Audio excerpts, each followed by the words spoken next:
Assalamualaikum warahmatullahi wabarakatuh. Perkenalkan, nama saya Farhan Ibatullah dengan NPM 19150610114. Di sini akan menjelaskan bagian COVID mengenai Acquire and Implement 3 atau AI 3, yaitu memperoleh dan memelihara infrastruktur teknologi. Jadi dalam proses description-nya di sini eh, organisasi memiliki proses untuk mengakuisisi, mengimplementasi, dan mengupgrade infrastruktur teknologi yang dimilikinya atau infrastruktur lain yang mereka miliki. Kemudian hal ini memerlukan pendekatan yang direncanakan untuk akuisisi, pemeliharaan, dan perlindungan infrastruktur sesuai dengan strategi teknologi yang disepakati, dan penyediaan lingkungan, pengembangan, dan pengujian. Ini memastikan bahwa ada dukungan teknologi yang sedang berlangsung untuk aplikasi bisnis. Kontrol atas proses TI ini memperoleh dan memelihara infrastruktur teknologi yang memenuhi kebutuhan bisnis, yaitu dengan memperoleh dan mempertahankan infrastruktur TI terpadu dan standar. Dengan berfokus kepada memberikan platform yang sesuai untuk aplikasi bisnis sesuai dengan standar arsitektur dan teknologi yang didefinisikan, yang dapat dicapai melalui pertama, menghasilkan rencana akuisisi teknologi yang sesuai dengan rencana infrastruktur teknologi, perencanaan pemeliharaan infrastruktur, melaksanakan pengendalian internal, keamanan, dan auditabilitas, dan diukur dengan persentase platform yang tidak sesuai dengan standar arsitektur dan teknologi TI yang ditentukan. Kemudian jumlah proses bisnis penting yang didukung oleh infrastruktur usang atau segera ke usang, atau kemudian jumlah komponen infrastruktur yang tidak lagi dapat didukung. Yang menjadi kontrol objektif pertama, ada rencana akuisisi infrastruktur teknologi. Itu dengan menghasilkan rencana untuk mengakuisisi, melakukan pelaksanaan dan pemeliharaan infrastruktur teknologi yang memenuhi persyaratan fungsional dan teknis bisnis yang mapan dan sesuai dengan arah teknologi organisasi. Kemudian yang kedua, perlindungan dan ketersediaan sumber daya infrastruktur. Penerapan tindakan pengendalian, keamanan, dan ketergantungan internal selama konfigurasi dan integrasi, serta pemeliharaan perangkat lunak dan infrastruktur untuk melindungi sumber daya dan memastikan ketersediaan dan integritas. Tanggung jawab untuk menggunakan komponen infrastruktur sensitif harus didefinisikan dengan jelas dan dipahami oleh mereka yang mengembangkan dan mengintegrasikan komponen infrastruktur. Penggunaan mereka harus dipantau dan dievaluasi. Kemudian yang ketiga, pemeliharaan infrastruktur. Pengembangan strategi dan rencana untuk perawatan infrastruktur serta memastikan bahwa perubahan dikendalikan sesuai dengan prosedur manajemen perubahan organisasi, dengan menyertakan ulasan berkala terhadap kebutuhan bisnis yang diperlukan, manajemen patch, strategi upgrade, risiko, penilaian kerentanan, serta persyaratan keamanan. Yang keempat, uji kelayakan. Menetapkan lingkungan pengembangan dan pengujian untuk mendukung kelayakan dan pengujian integrasi komponen infrastruktur yang efektif dan efisien. Pada bagian manajemen guidelines, jadi bahan yang diperlukan atau yang diinputkan yaitu berupa rencana infrastruktur, teknologi standar, dan peluang pembaruan keadaan teknologi reguler berdasarkan pada PO3.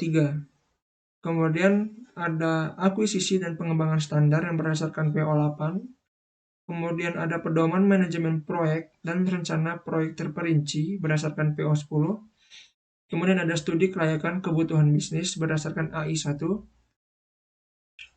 Kemudian ada pengubahan deskripsi proses berdasarkan AI6, serta ada rencana kinerja dan kapasitas. Ini merupakan bahan yang menjadi suatu persyaratan dalam proses dalam proses AI3 ini. Yang mana dia ini berdasarkan pada dokumen pada section DS3 atau Deliver and Support. Kemudian setelah dilakukan proses, maka akan menghasilkan output. Output yang pertama akan dihasilkan yaitu keputusan pengadaan berdasarkan AI5, kemudian sistem yang dikonfigurasikan untuk diuji dan diinstal, yang mana itu berdasarkan AI7. Kemudian persyaratan lingkungan fisik, dia berdasarkan dengan DS12. Kemudian pembaruan untuk standar teknologi berdasarkan PO3, persyaratan pemantauan sistem berdasarkan DS3, pengetahuan infrastruktur berdasarkan AI4, dan terakhir adalah perjanjian tingkat operasi awal yang direncanakan atau OLA yang berdasarkan DS1. Kemudian di sini kita lihat ada rasi chart yang mana ada ada tugas-tugas seperti berikut. Yang pertama ada tugas tentukan prosedur atau proses akuisisi. Kemudian diskusikan persyaratan infrastruktur dengan vendor. Hal ini perlu disetujui. Kemudian tetapkan strategi dan rencanakan pemeliharaan infrastruktur. Dan tugas terakhir adalah pengkonfigurasian komponen infrastruktur. Jadi proses penentuan prosedur ini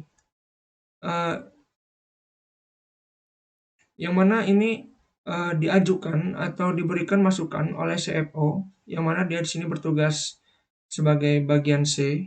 C itu merupakan countable atau orang yang konsultan atau maksudnya dia memberikan masukan atau saran ataupun kontribusi yang diperlukan kepada pihak manajemen. Kemudian CFO ini juga bertugas untuk melakukan pendiskusian persyaratan infrastruktur dengan vendor sampai disetujui. Dia ini berfungsi sebagai orang yang dapat memberikan masukan serta dia harus mengetahui bagaimana hasil yang dihasilkan oleh tindakan atau keputusan yang didapatkan dari hasil diskusi tersebut. Kemudian di sini ada CEO. Jadi di sini CEO ini tidak bertindak apa-apa dalam 4 fungsi ini. Kemudian lanjut ada bisnis eksekutif. Dia pihak ini juga tidak memiliki tugas-tugas untuk melakukan 4 tugas tersebut. Kemudian ada CEO. CEO ini dia adalah adalah pihak yang berfungsi untuk bertanggung jawab atas penentuan prosedur atau proses akuisisi, pendiskusian persyaratan infrastruktur dengan vendor, penetapan strategi, serta perencanaan pemeliharaan infrastruktur, kemudian proses pengkonfigurasian komponen infrastruktur. Di sini dia bertugas sebagai A atau accountable, bertugas sebagai pihak yang bertanggung jawab untuk keempat tugas tersebut. Kemudian ada business process owner untuk bagian pendiskusian persyaratan infrastruktur dengan vendor. Business process owner dia bertugas sebagai orang yang harus mengetahui hasil yang didapat dari tindakan tersebut. Kemudian ada head operation. Di sini dia bertugas sebagai C pada tugas penentuan prosedur atau proses akuisisi. C itu konsultan atau dapat memberikan masukan kepada pihak manajemen dalam proses penentuan proses prosedur tersebut. Kemudian dia bertugas sebagai R atau orang-orang yang melakukan tindakan atau responsif terhadap proses pendiskusian persyaratan infrastruktur dengan vendor. Kemudian pada tugas penetapan strategi dan rencana pemeliharaan infrastruktur, dan terakhir adalah proses pengkonfigurasian komponen infrastruktur. Kemudian di sini ada bagian shape architect. Pada tugas penentuan prosedur, dia bertugas sebagai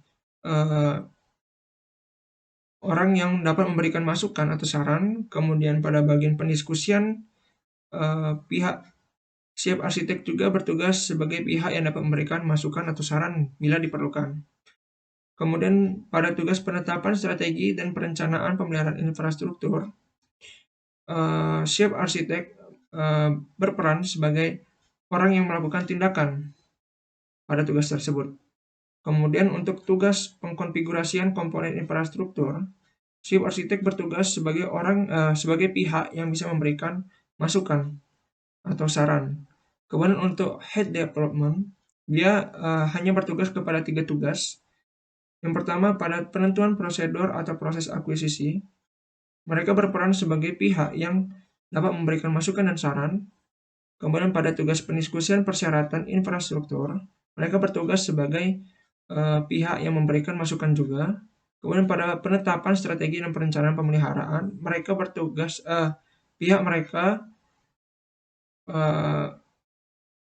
berperan sebagai pihak yang melakukan tindakan.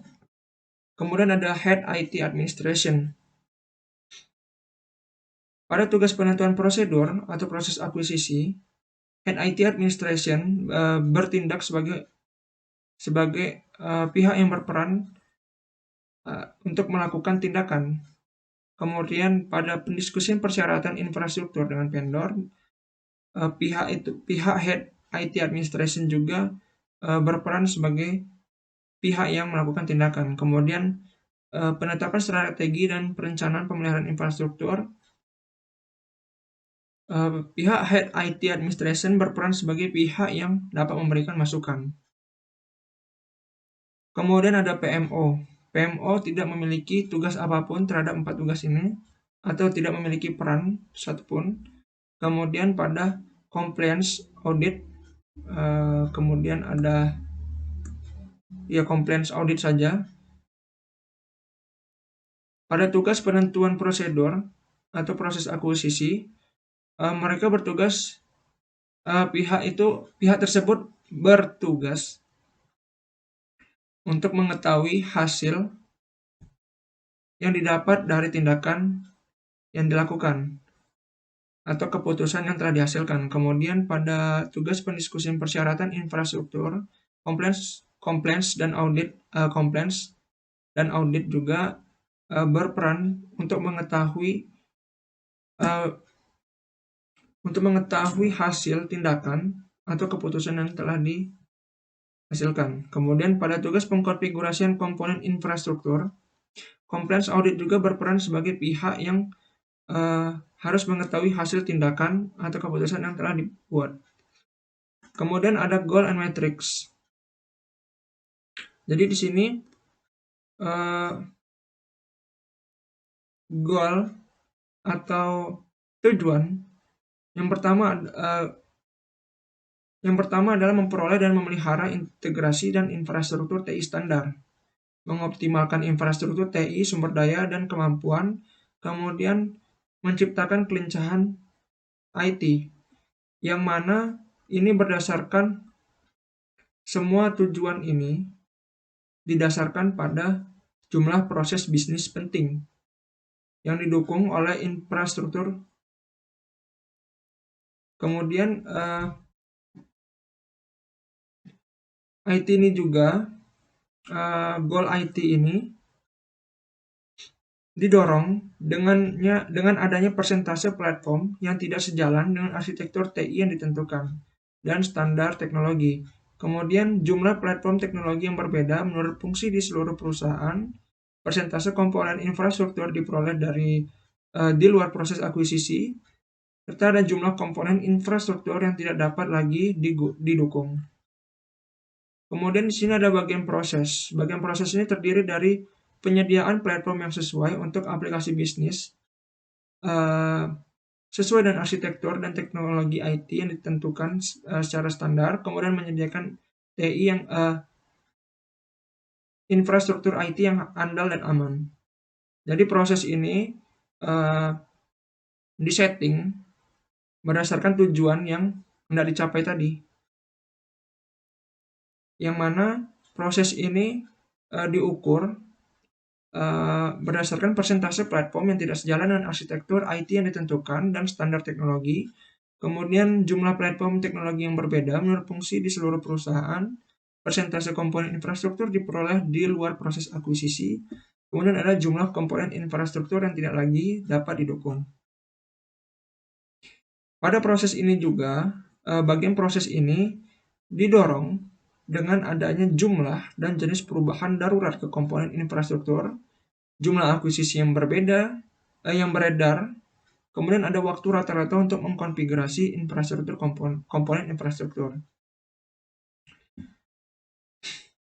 Lalu aktivitas. Di sini ada bagian aktivitas yang terdiri dari memproduksi rencana akuisisi teknologi yang sejalan dengan teknologi rencana infrastruktur, merencanakan pemeliharaan infrastruktur, menyediakan pengembangan dan pengujian infrastruktur lingkungan. Kemudian ada penerapan pengendalian internal keamanan dan langkah-langkah auditabilitas. Semua bagian pada aktivitas ini diatur berdasarkan bagian proses yang telah dijelaskan tadi.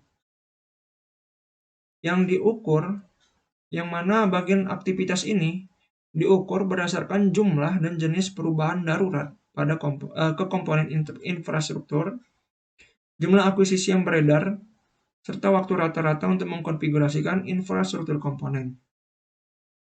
Baik, kita lanjut ke bagian maturity model. Jadi maturity model di sini manajemen dalam proses pemanajemen diperoleh dan maksudnya di sini adalah manajemen melakukan proses untuk memperoleh dan memelihara infrastruktur teknologi yang memenuhi kebutuhan bisnis untuk IT untuk dapat memperoleh dan memelihara infrastruktur TI yang terintegrasi dan terstandarisasi. Jadi tujuan di sini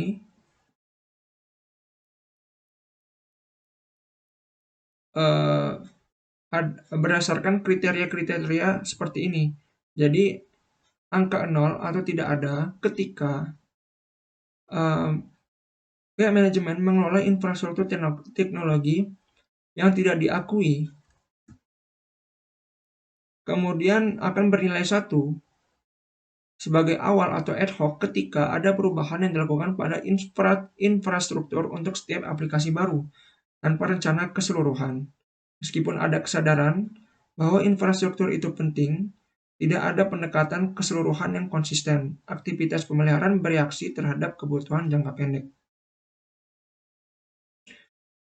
Kemudian nilai 2 atau dapat diulang, tetapi bernilai maksudnya di sini nilai 2 ini dapat diulang tetapi intuitif ketika ada konsistensi di antara pendekatan taktis ketika memperoleh dan memelihara infrastruktur IT.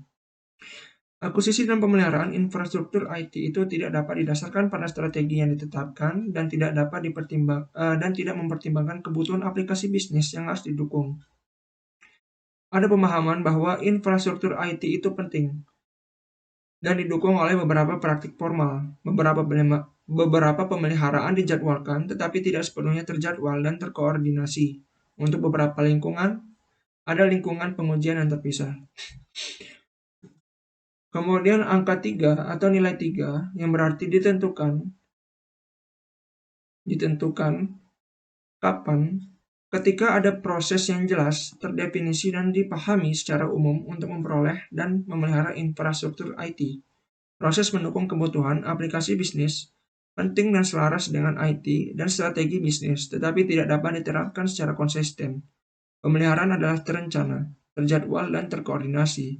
Ada lingkungan terpisah untuk pengujian dan produksi.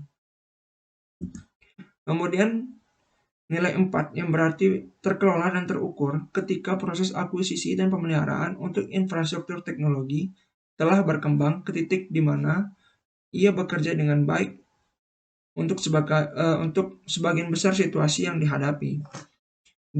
Diikuti secara konsisten dan difokuskan pada penggunaan kembali. Infrastruktur IT cukup mendukung aplikasi bisnis. Prosesnya terorganisir dengan baik dan proaktif. Biaya dan waktu tunggu untuk mencapai tingkat skalabilitas, fleksibilitas, dan integrasi sebagai dioptimalkan. Dioptimalkan ketika di sini nilai 5 itu maksudnya sudah dioptimalkan ketika proses akuisisi dan pemeliharaan infrastruktur teknologi bersifat proaktif dan selaras dengan bisnis penting, aplikasi, dan arsitektur teknologi.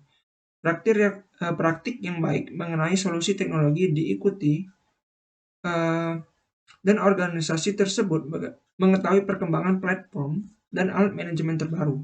Biaya dikurangi dengan merasionalisasi dan menstandarisasi infrastruktur komponen, dan dengan menggunakan otomatisasi.